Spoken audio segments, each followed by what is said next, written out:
KJS Tillon was commanding the 15 Corps in Kashmir, and he was the person who led the India's response to the Pulwama attack. Sir, you have seen so much of bloodshed. These pictures, these visuals, I think they've shaken the core of us. Yes. How have you reacted to this? Jupinderjit, thank you very much. Firstly, talking on the subject. Yes, this attack which happened on this Tuesday in Pahalgam in the Baisaran Valley was the most cowardly act when you kill innocent, unarmed civilians who have no wherewithal to respond to you or retaliate against you. Exactly. And you segregate people on the basis of religion, and you kill them in cold blood in front of their wives, their brothers, their daughters or sisters. I think nothing can be more heinous than this. No human can ever imagine even a thing like this, what to talk of doing it. Exactly. Pakistani terrorist, backed by Pakistani ISI and Pakistan military, was so ruthless that this particular incident is going to go down into history as the biggest crime against humanity. Exactly. There is no jihad in this. There is no liberation war in this.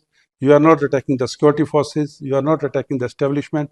You are attacking innocent civilians in front of their children and their kith and kin. And a newlywed. See this woman. This picture is going to haunt Pakistan in the decades to come. This picture of a newlywed wife with the chuda still on her wrist, and the husband is a naval officer. The husband lying dead next to her. She was married only for last 6 days, and they were on the honeymoon to Pahalgam. And now this type of cold-blooded murders, I think they are not human, they're barbarians. They're barbarians. And Pakistan state has acted in a barbarian manner. So, sir, who are these killers? Are we able to identify them? Who are these persons? See, the security forces are at it. Right. Identification will come. But one thing is very clear, they are the Pakistani terrorists. They're backed by Pakistan military. The precision, the military precision with which this attack has been carried out, the selection of the target area, the way the terrorist act carried out within 15 to 20 minutes, like Baisaran Valley is about 20-25 minutes drive from Pahalgam. Then there are 30 minutes trek or walk. Okay. And that means they knew there is no security forces around and there is no one to retaliate. They came in around 2:30 or 3. Within 15 to 20 minutes, they segregated the people on the basis of the religion, killed the male members and fled into the jungles nearby. They knew exactly if the security forces response would come, even if it comes from the roadhead. It will take minimum 30 minutes for them to reach up.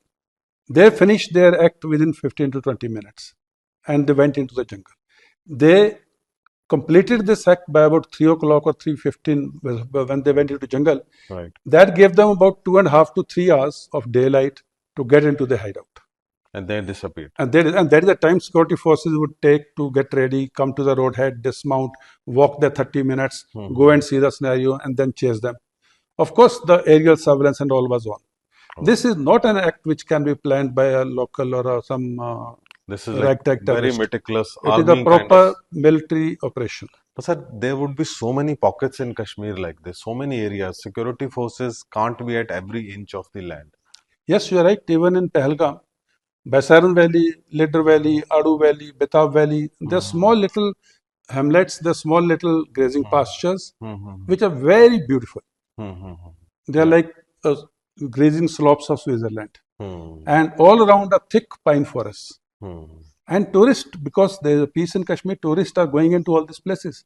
So it is very difficult for security forces to secure each and every tourist. The sheer number outweighs them. But notwithstanding, as per the reports which are emerging, there seem to be no security forces, police or CRPF personnel in the Baisaran Valley at the time of incident. Oh, that's which definitely needs a review. And we need to pinpoint where the lapse was. And I'm very sure the people of security forces are very competent officers. Right. They would be doing their bit and the truth will come out and all the details will emerge. I will not hazard a guess. Yeah. And sir, which organization is behind this? Is it Lashkar-e-Taiba or is it the TRF? Yeah. TRF, the Resistance Front, came as an online organization towards the end of 2019 when I was the Corps Commander in Kashmir. Right. And slowly it became an offline organization. It is nothing. It is just a front of Lashkar-e-Toiba. All actions of Lashkar-e-Toiba are owned by TRF as their action, so that the sort of feeling is given that it's an indigenous terrorism of the Kashmiris. of the local Kashmiris. Right. Whereas Lashkar-e-Toiba is a Pakistan-based organization. So And the terrorists are Pakistani, the planning is in Pakistani, the handlers are in Pakistan. It is only the TRF is just a name. There's nothing like TRF on ground. So, sir, the persons who shot these tourists, would they be local or would they be coming from Pakistan? See, such a big action, generally what has happened in the past, Pakistanis never trust the local Kashmiris.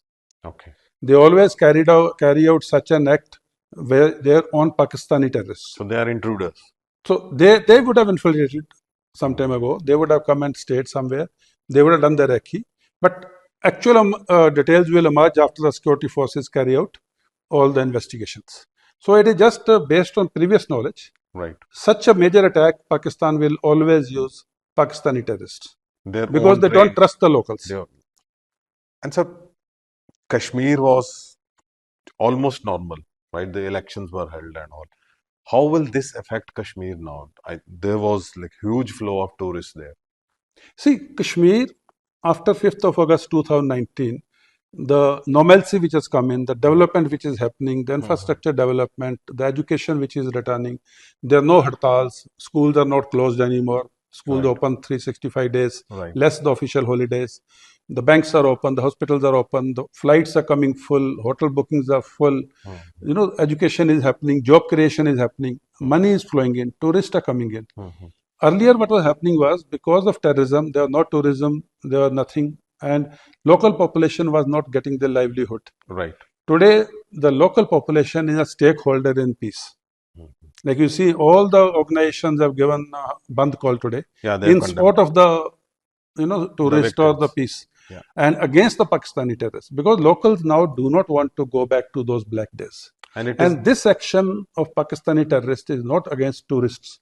This is against the livelihood of local Kashmiris. You would have seen the visuals yesterday. All the tourists returned from Pahalgam, and today few of them or some of them would have returned even from Kashmir. Some who are going there would cancel their bookings and flight tickets and all. So it is going to affect the local Kashmiri livelihood. The economy. The shopkeeper who is selling carpets, who is selling namdas, gabas, paper mache, wooden furniture, the fruit grower and the dry fruit seller, he is going to be affected. The pony wala is going to be affected. The sumo wala is going to be affected. The chai wala, the dhaba wala, the restaurant owner is going to be affected. The man on the street. The man on the street is going to be affected. Then how can we say Pakistani terrorists are doing this jihad for the Kashmiri people? Even the Kashmiri people themselves are going to be the worst affected because of such actions of Pakistani terrorists. The locals helped the injured. That is what the visuals were yesterday. When Pulwama happened, we had, India's response was through the surgical strike. Now, with the volatile South Asia situation, Bangladesh, we are not having very good relations with Bangladesh. And similarly, China is always, a big threat to us. So, can India afford another surgical strike? Jupinderjit, military options are but one option. Okay. We have diplomatic options, we have economic options, we have political options, we have other options, which are generally not spoken. Right. And military option is one of the options. It's a whole of nation approach. To an attack like this, the nation will respond. Military will be sub-part of the national response. So when the nations go to war, militaries only fight on the front. So in this case also, there can be a standalone military option, or there can be a military option in conjunction with other options. And within the military options also, we have a area-specific option, where the front-specific, front A, front B, front C, front D.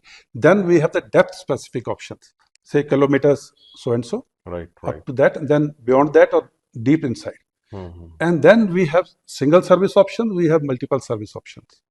We have like single service going in a single area, standalone. Single service going in multiple areas, or multiple services going in multiple areas or single area in conjunction with the national response.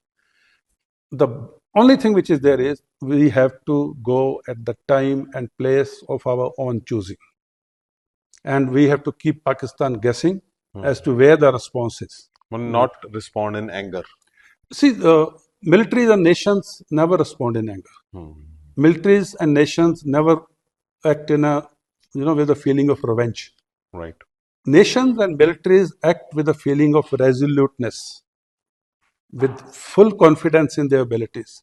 They will strike at the place and time of own choosing. They will have enough wherewithal as a reserve to respond for the second strike in case Pakistan does something. And the second strike should be minimum 10 times stronger than the first one, so that he dare not do anything in response again. Sir, how do you see this in relation to US Vice President's visit? This happened when, he was visiting India. You remember the earlier massacre also. Chitty Singh Pura during Bill Clinton's visit. And then when Barack Obama came, that time also a similar incident happened. And that's what I'm saying. It's a military precision planned operation. They timed it with the US Vice President's visit. They timed it with Indian Prime Minister's visit to Saudi Arabia. And they also timed it when the tourist rush had just started. The tourist season had just started. Although Shri Amarnath Ji Yatra is still more than 2 months away. But the fear which they want to create is the main theme of this whole operation. So this can impact the Amarnath Yatra. See, security forces are very capable of handling the Amarnath Yatra and doing a good job of it and providing security. We have foolproof security systems there. But yes, some people might, some yatris might have a rethink about it. That should I be going for Amarnath Yatra or should I cancel it or delay it? See, these incidents do impact the civilians who do not have the military background or whose faith in the peace gets shaken very easily. So yes, some impact will be there, but I think more than 2 months away, 70 days away, things will become okay and people will have the confidence to visit. And my personal take is Kashmir peace is too big to be shaken by an incident, terrorist incident like this. And Kashmiri people are supporting the Kashmir incident, Kashmir peace. Right. They are the stakeholders now.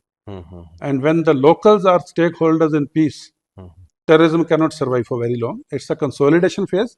Last 10% of the counter-terrorist operations are going on. Right. It takes time. These are difficult operations. And especially the consolidation phase is very difficult because number of terrorists is very less. But good thing is information is flowing and locals are assisting security forces. They are not allowing the terrorists to come into the villages. That's why they operated from the jungle and they went back into the jungle.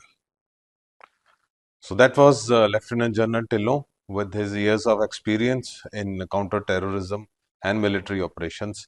And we at Tribune also hope that the peace in Kashmir remains, it continues, and there is prosperity for the local people also. This is me, Jupinderjit Singh, for the Tribune.